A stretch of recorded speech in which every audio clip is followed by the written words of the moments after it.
Some stories don't begin with love. They begin with silence, with hunger, with a slap in the dark before dawn. This is her whisper. God, what did I do wrong? The slap landed so hard it echoed through the compound. Ezinne didn't cry. She had stopped crying months ago. She only blinked, swallowed, and looked away. Stupid girl, Mama Dugo echoed. Her stepmother, waving a wooden spoon that still had traces of soup on it. Do you think this house is a hotel? You sleep while others are busy working. The sky was still grey. The morning cock hadn't even finished its first round of crowing. Ezinne had just sat up from the tiny mat in the corridor where she slept. Her bones still ached from yesterday's hustle, but there was no time to stretch. There was no time for anything. Go and fetch water before I throw this spoon at your head. Ezinne stood up slowly. Her legs were heavy. Her back sore. She picked up the faded yellow gallon and made her way to the stream at the end of the street. Her feet dragged over through stones and sand, and her stomach rumbled with hunger. She hadn't eaten dinner last night. Again. She passed by the front of the house where Mama Dugo's daughter, Amaka, was sitting on a plastic chair, eating bread and egg. Amaka smirked. Good morning, water girl. Ezinne ignored her. She reached the stream, filled the gallon, and turned back quickly before Mama Dugo could yarn again. By the time she got back, her schoolmates were already on their way to school, laughing in their neat uniforms, holding books and lunch bags. She looked down at her own torn uniform, a faded white blouse with missing buttons and a skirt that barely held together with safety pins. She hadn't seen her school sandals in 2 weeks. Mama Dugo said they were missing, but Ezinne knew who took them. Amaka had been wearing new school shoes ever since. When she dropped the water gallon in front of the kitchen, she didn't get a thank you. Instead, Mama Dugo hissed, Go and wash the toilet, and you better not touch that food on the table. Ezinne glanced at the table. White rice and stew. The smell made her dizzy. Her stomach twisted in pain. She picked up the brush and went to the backyard to scrub the dirty toilet. As she washed, she sank under the breath. An old Igbo hymn her real mother used to sing before she died. Nara ekene, Chineke nara ekele m. The words came softly, like a prayer. By the time she finished, her hands were shaking. She rinsed off, entered the house, and quickly packed her books. She knew she had to get to school, even if she arrived late. Education was her only hope, her escape. She wore the top, skirt and blouse, slipped into oversized slippers, and started walking. Amaka was already gone, driven in Uncle Jide's car. Ezinne walked alone, dusty feet slippers, the red earth road. At the junction, she paused and looked at the sky. God, she whispered, I don't understand. What did I do wrong? The wind blew gently, carrying the scent of dust and hope. She walked on. The school gate was already open. When Ezinne arrived, her feet dusty and sore, she could hear laughter spilling from classrooms and the loud ringing of the morning bell. Her heart raced. She was late again. As she stepped into the compound, a group of girls pointing at her slippers and burst into laughter. She looks like a house help, one of them whispered. Another girl shouted, Is this what you wore to school? Ezinne, are you coming from a farm? Ezinne lowered her eyes and walked past them. Her heart was used to breaking. She reached her classroom, pushed the cracky wooden door open, and entered quietly. The teacher, Mrs. Okafor, paused and looked at her with tired eyes. You are late again, she said. I'm sorry, ma, Ezinne whispered. She moved to her desk at the back of the class. It was the one without a seatmate. No one wanted to share a bench with her. Her clothes were too rough, her bag too old, and her smell, sometimes, too close to sweat and stained water. She opened her bag and brought out her only notebook. The cover had peeled off and some pages were torn, but she wrote in it like it was gold. She held her pen, shut, chewed at the back, and tried to concentrate as the teacher wrote on the board. But her stomach was empty. Her head felt light. Every now and then, she blinked slowly, struggling to stay awake. Her mind drifted to the rice on the table that morning, the one she wasn't allowed to touch. Her nose remembered the smell. Her heart remembered the hunger. During break time, other students ran out to buy meat pie, biscuits and zobo. Ezinne stayed in her seat, pretending to read. She didn't have 1 naira. She hadn't eaten since yesterday afternoon.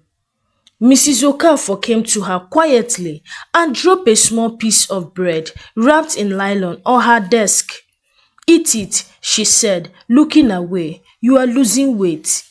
Ezinne blinked back tears. Thank you, ma. She ate the bread slowly, savoring every bite like a blessing. It wasn't much, but it meant everything. When school closed, she didn't rush home. There was nothing to rush back to. No warm meal, no welcome smile, just more choice, more shouting, more beatings. She took the long road home, a quiet path behind the football field where no one would see her. There, she stopped and sat on a rock under the mango tree. The breeze was soft. She closed her eyes and whispered again, God, are you there? I just want to be free. Is that too much? The leaves above rustled gently, but there was no answer, just silence and the sound of her own breathing. She stood up slowly, wiped her face, and continued walking back to the house that never felt like home. Ezinne was already sweeping the compound when she heard the knock on the gate. It was barely 6 a.m. Her eyes were still heavy from sleep, but the cane mark on her back reminded her why she must not be slow. She dropped the broom and rushed to the gate, brushing dust from her legs. Standing outside was a man in his late 40s. He wore a neatly ironed kaftan, held a leather bag, and had a face that looked familiar. Yes, she asked, voice quiet. The man looked her over from head to toe, his eyes paused on the patchy slippers, the torn wrapper, the tired face. Is this the Obina residence? He asked. Yes, sir. Ezinne replied. I am looking for Mr. Obina. Please call him. She nodded and ran inside. Papa hadn't returned home in 3 days. Mama Dugo said he was doing business in Aba. Ezinne knew better. He only came home when he felt like it, usually drunk, sometimes angry, always distant. Ezinne returns to the gate. Sir, Papa is not at home. He went to Aba. The man's eyes narrowed. Are you Ezinne? She froze. Yes. He nodded. I'm your uncle, your mother's brother. She blinked. The name hit her chest like a drum beat. Mother? She hadn't heard that word for many morning years. Nobody in the house talked about her mother. It was like she never existed. The man saw the confusion on her face. I came from Enugu, he said softly. I only just found out where you were. I've been looking for you. Tears stung Ezinne's eyes, but she didn't let them fall. I'm sorry, she whispered. They don't let me talk to anyone. The man clenched his jaw. I can see. He looked at her again. And this time his eyes were full of pain. You look exactly like your mother. Same eyes, same quiet spirit. Ezinne opened the gate wider. Do you want to come in? He hesitated, then shook his head. No, I just wanted to see you. I will come back. With your father present, I need to talk to him. She nodded slowly. She didn't want him to go. He reached into his bag and brought out a small white envelope. Hide this, he whispered. There is money inside. Buy yourself something. Anything. She took it, trembling, and quickly hid it inside her wrapper. Thank you, sir.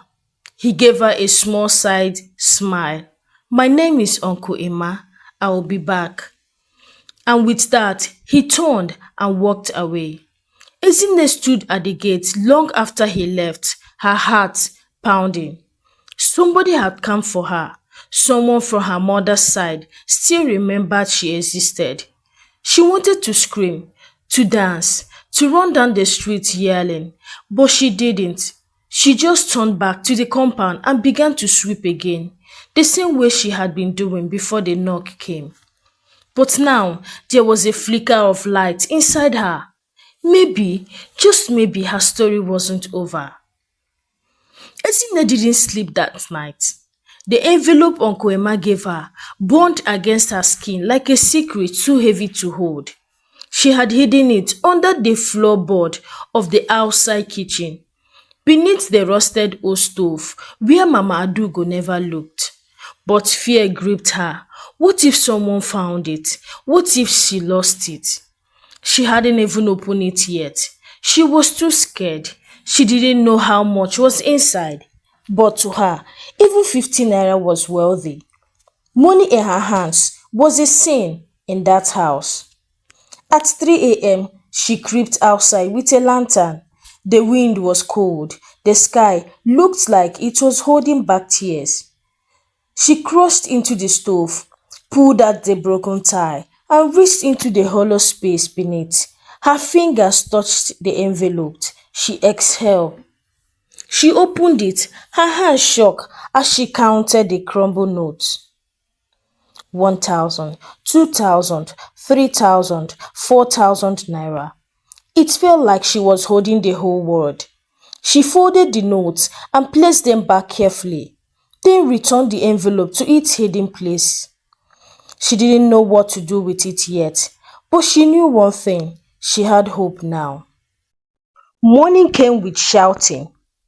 Mama Dugo was in a foul mood, screaming at her own daughter, Onyinye, who had accidentally spilled tea on the floor. The house vibrated with curses. Ezinne kept her head down as she washed the plates. She didn't want to draw attention, but trouble found her anyway.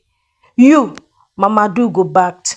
What are you looking at, you useless goat? Come and clean this mess. Ezinne dropped the last plate and rushed over. She bent to clean the floor, and as she did, Onyinye stood behind her, smiling cruelly.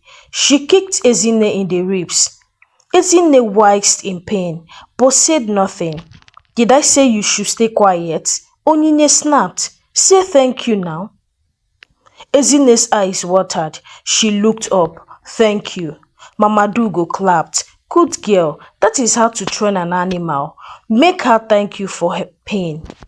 Laughter filled the house, but it wasn't funny. Ezinne wiped the floor, holding back tears, her ribs aching with every breath. Afterward, Mama Dugo handed her a torn list. Go to the market. Don't lose anything. If 1 naira is missing, I will skin you alive. Ezinne took the money, precisely 2,000, and the list of items.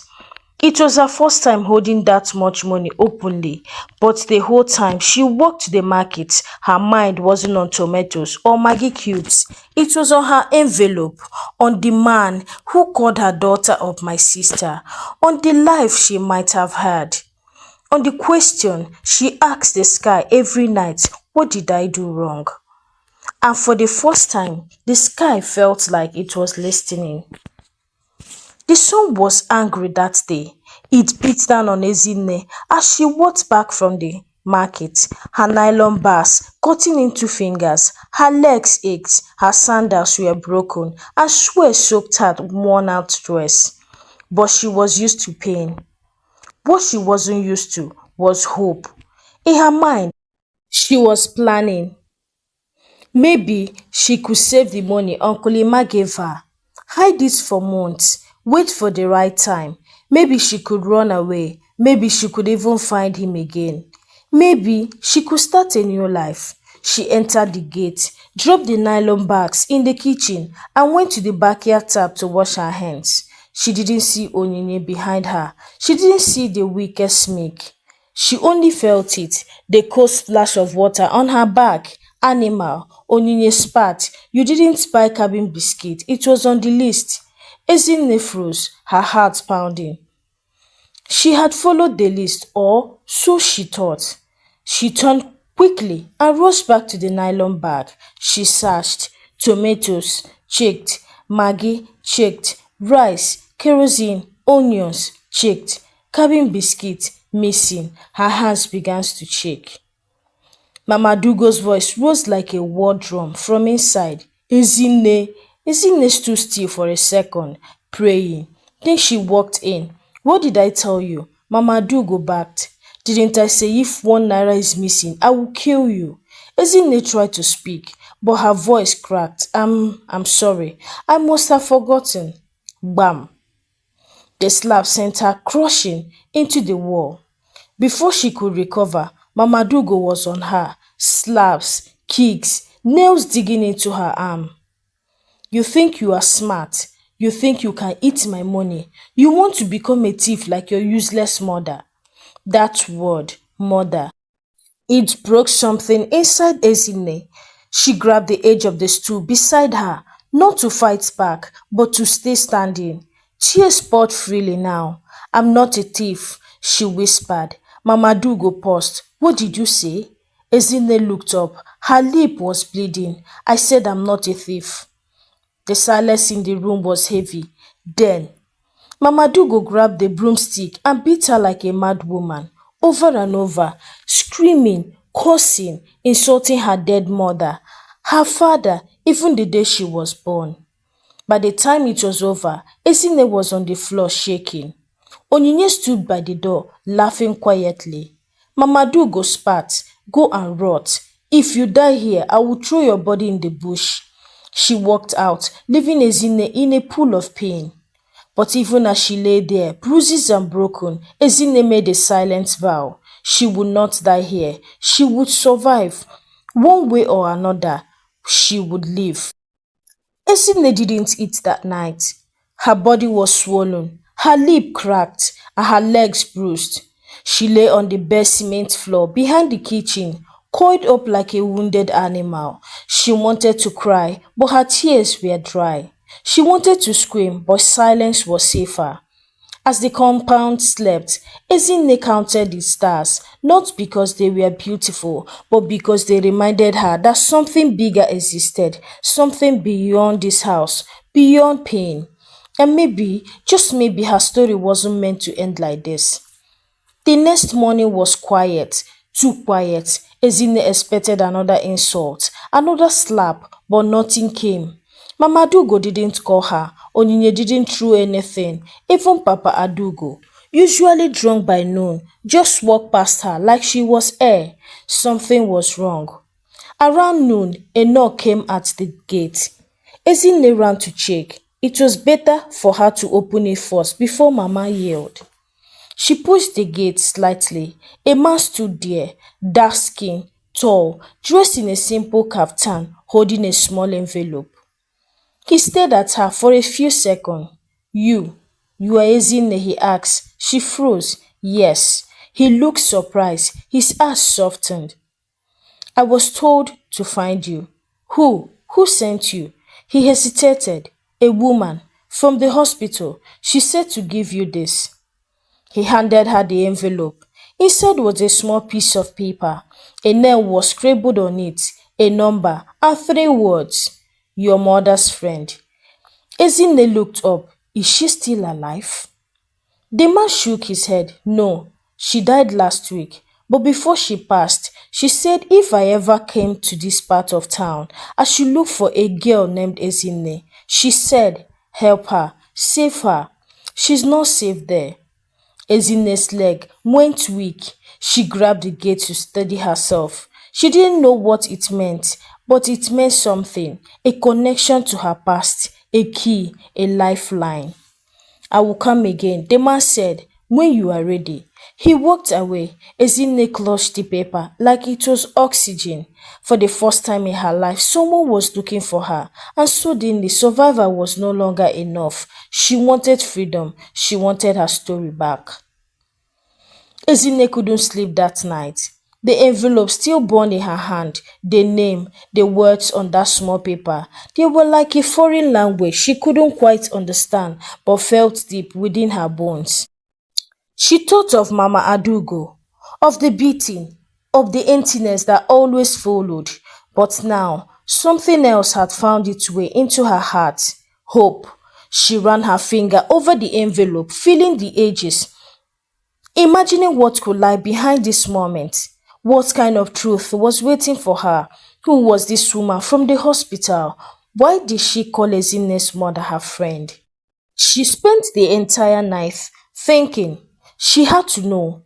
The next day, as the house went about its usual choice, Mama Dugo yelling, Onyinye speaking, Papa Dugo drunk, Ezinne slipped away. She didn't ask for permission, didn't make any noise. She grabbed a tiny scarf, tied her head up, and headed to the address written on the piece of paper. It wasn't far. The streets were crowded with people selling tomatoes, fish, and fabric. The air was thick with the smell of roasted corn and the sound of children laughing, but Ezinne felt nothing but cold dread in her heart. When she arrived, the house looked ordinary, a small, unpainted building with faded curtains. But as soon as she knocked, the door swung open. The woman who greeted her was older than she had imagined, but her eyes were soft, kind. She smiled warmly. You are Ezinne? She asked. Ezinne nodded, almost shy. Yes, I'm Adora, the woman said. Come in, child. There is much we need to talk about. Ezinne stepped inside, her heart racing. She didn't know what to expect, but she knew this moment would change everything. Adora led her to a small sitting room where the smell of incense filled the air. She gestured for Ezinne to sit. As soon as Ezinne sat down, Adora locked the door behind her. Before I tell you what I know, you need to understand something, Adora said, her voice low but firm. Your mother, she wasn't just a servant. She wasn't just someone who came and went. She was a powerful woman, one who could have protected you. Ezinne's heart skipped. What do you mean? Adora paused. Your mother made a choice when you were born, a choice to protect you from a life of abuse, but she didn't realize that her choices would bring danger she couldn't control. Ezinne felt dizzy. What are you saying? What happens to my mother? Adora's eyes darkened. She was running from something. A man, a powerful man, your father. Ezinne's word froze. Your father. Aduro continued. He made sure your mother never had a chance to escape him. But she left. She ran away, hiding you from him. She knew the dangers. And she did everything she could to keep you safe. Ezinne's hands trembled, but why didn't she tell me? Because Aduro said quietly, your mother didn't want you to know the truth. She didn't want you to be like her. She didn't want you to carry the burden she carried. Tears filled Ezinne's eyes. What do I do now? Adora's gaze softened. You fight. You take control of your life. Your mother didn't want you to suffer like she did. And now it's time for you to make your own choice. Ezinne stood up. For the first time in years, she felt something inside her ignite, a fire she had long forgotten. She wasn't just a servant. She wasn't just a victim. She was a fighter, and her fight had only just begun. The first step. Ezinne left Adora's house with her heart pounding, her mind racing. The truth had been revealed to her like a jungle stone, sharp and painful, but it was also a truth that gave her something she hadn't had in years: clarity. Her father, the man who had ruined her mother's life, was still out there.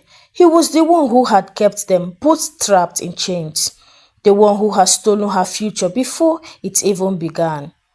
Ezinne's hand shook as she walked down the street. She had so many questions, so many anger, but also a strange sense of freedom. The weight of the secret had been lifted.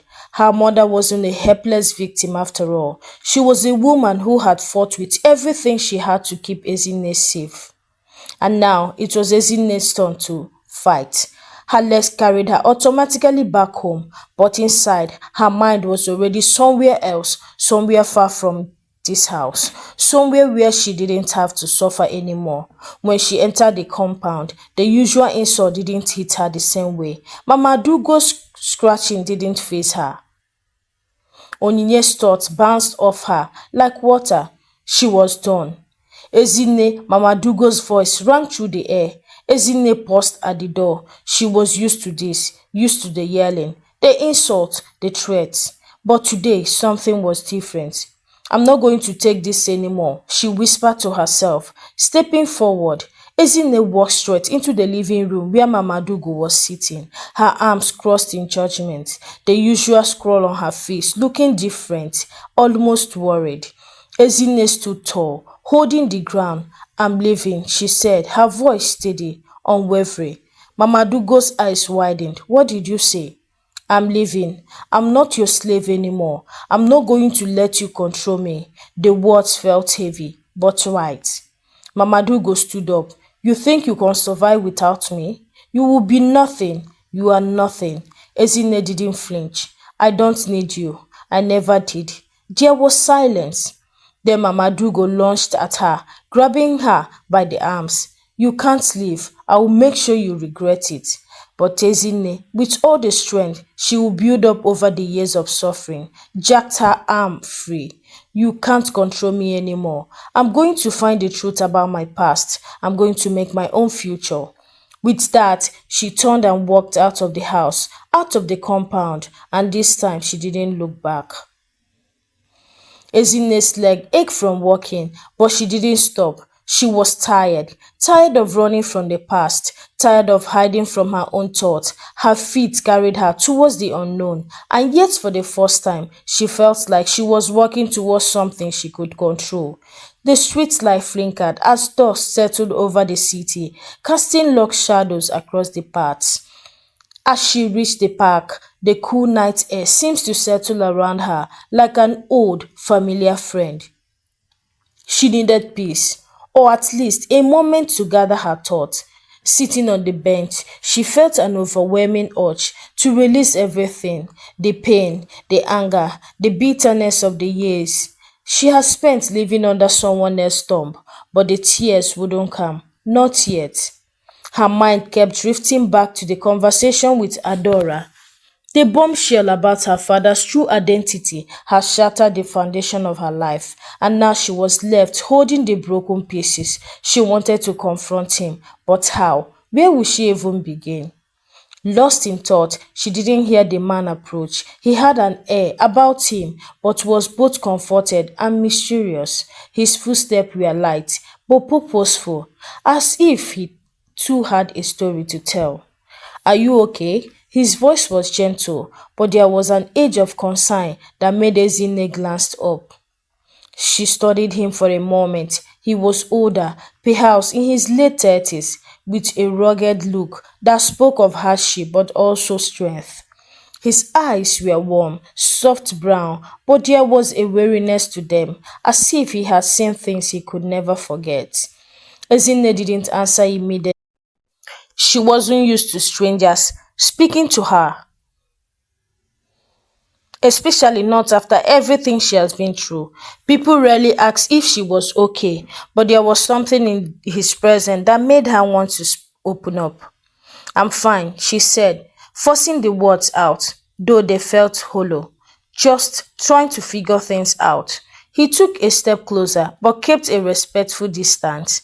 You don't have to figure it out alone. His words caught her off guard. She wasn't used to people offering help without expecting something in return. Why do you care? The man smiled. A faint, knowing smile that made Ezinne feel both uneasy and comforted. Because I've been there, I've walked that road, and I know what it's like to feel like there is no way out. Ezinne's heart skipped a beat. There was something in his voice, something familiar in the way he spoke. What do you mean? He sat down beside her, a deliberate move that seemed calculated, not in a bad way, but in a way that spoke of experience. I know what it's like to feel trapped, to feel like you are suffocating under the weight of things you can't control. Ezinne looked away, a flood of emotion rushing through her. She hadn't been able to admit it to anyone before, but maybe this stranger had the right to hear it. I've been living a lie. I don't even know who I am anymore. The man nodded, as if he understood. The first step is realizing that sometimes is the hardest part, but is also the most powerful. Ezinne felt a spark of something, hope, maybe, but it was fleeting. It couldn't be that simple, could it? You can't keep running, he said, his voice soft but firm. You have to confront your past, face your demons, and make a choice. Will you let them control you, or will you take control of your own life? Ezine clenched her fist. The anger she's buried for so long started to surface. I'm not running anymore. Good, he said with a small nod. But you will need help. You can't fight this battle alone. Her mind raced as she thought about her next step. She had no family left to turn to, no real friends. The only thing she had was the fire inside her, the hunger for justice, and a deep, unrelenting need to prove that she was worth something. Do you want to fight? The man asked, his voice steady, unwavering. Ezinne looked at him, her heart pounding in her chest. Yes. He nodded. Then it's time to start. But know this, the road ahead won't be easy. You will have to make tough choices, and sometimes the hardest part is walking away from everything you've known. Ezinne took a deep breath, her eyes narrowing with newfound resolve. I'm ready. The journey to justice began. Ezinne spent the next few days scouring the city. She visited old acquaintances, family friends, and even some strangers who might know something about her mother's whereabouts. Each encounter felt like a small victory as she unearthed pieces of the puzzle, yet the picture remained incomplete. She learned that her mother, Adora, had left the family home years ago, suddenly and without explanation. No one seems to know why. Her name was spoken in whisper, but no one dared to give full answers. The silence surrounding Adora's departure was deafening. Frustration began to mount. Why had her mother abandoned her without a word? Ezinne remembered the painful years of being ignored, dismissed, and unloved. Was her mother a part of the system that had hurt her, or had she been another victim? Ezinne's thoughts were interrupted by a phone call. An unknown number. Her heart skipped a beat as she answered, hoping for some breakthrough. Ezinne, it was a woman's voice, familiar yet distant. It's me, Iyaneka. I've been trying to reach you. Ezinne's breath caught in her throat. Iyaneka had been a close family friend, someone who had been there for her mother and her father during the early years of Ezinne's life. Iyaneka, Ezinne whispered, what do you know about Adora? Where is she? There was a long pause on the other end of the line. Ezinne, there are things you don't know, things your mother never told you. It's dangerous for you to seek the truth right now, but I can't keep silent anymore. Tell me everything, Ezinne demanded, her voice trembling with both fear and anticipation. Iyaneka sighed heavily. Your mother didn't just leave because she wanted to. She was running from something, from someone, and so was your father. It connected to you. Everything you've been through, it all ties back to a dark secret your family buried. The weight of Iyaneka's words hit Ezinne like a tidal wave. She wasn't just seeking for mother. She wasn't unearthly a deeper, more dangerous truth. A truth that could change everything she knew about herself and her family. Before Ezinne could respond, the line went dead. Panic began to creep into her chest. Who was Iyaneka talking about? What secrets have been kept for so long? Ezinne couldn't breathe. She felt like she was on the edge of a precipice, staring into an abyss of uncertainty and fear. She couldn't stop now. She couldn't turn back, but the danger was real. Her next step could lead her into even more peril. Her mind raced as she recalled the man she met in the park. His words more relevant than ever. You can't fight this battle alone. That was the truth she couldn't deny any longer. It was time to find help. But who could she trust? Who would stand beside her in this fight against the shadow of her past? Determined, she walked towards the one person who thought might help. Chide.